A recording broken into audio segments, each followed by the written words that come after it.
There's a lot of worries really with it.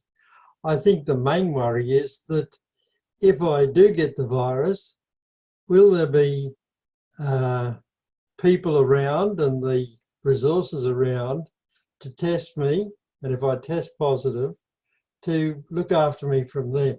I suppose I hope that adequate support and care will be available if I need them. I'd like to think that the people that care do care. That with old people, and a lot of us can be set in our ways, that they'll take that into consideration and make allowances for it, but at the same time be a bit firm with us and say, well, you know, we're trying to look after you, and at the same time, we have to have a lot of, we have to have some gift from you if you're going to be treated effectively in the way we'd like to. I think there are some that feel that they're in the fatality group or the possible fatality group, and I'm one of those, and all I can say is, well, I have to accept that as a fact. I don't want it to happen. I don't particularly want to die. I like living, and I've got lots of things I want to do yet. Dad and I have already started talking about this because he lives interstate. He lives in Sydney. And essentially, even now, the risk for me to go to him is very high because he happens to live very close. The Ryde Hospital is his local hospital, and that's the outbreak, one of the outbreak areas. He doesn't particularly want to change his habits. He's very independent and determined to hold on to that independence. So it's a really balancing act for us between respecting his independence and keeping him safe.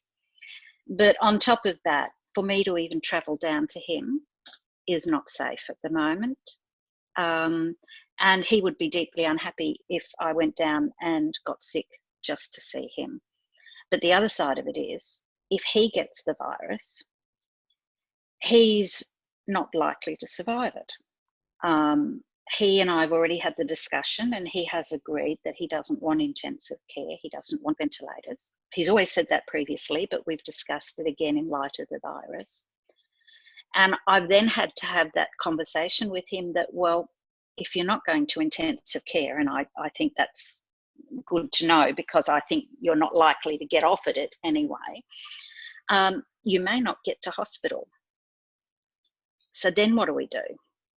He really likes his current carer, and she's been wonderful. So I have a lot of confidence in her, but she's only one person. And if she gets it, what happens? And especially with the elderly, it's got to be timely, and it's got to give them time to reflect and think and be ready for the changes, because that's part of being older, is needing more time. I think updating our wills and updating our advanced care plan is critical, and it's extraordinary the amount of mental blockage I have. So absolutely, it's been on my list for days to do it.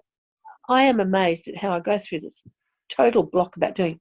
I don't think the advanced care plans will really be relevant. I think the ICU staff are going to have to make decisions regardless. We still should have them up to date. And I'll do that. I'll go and I'll do it. I'll do it today.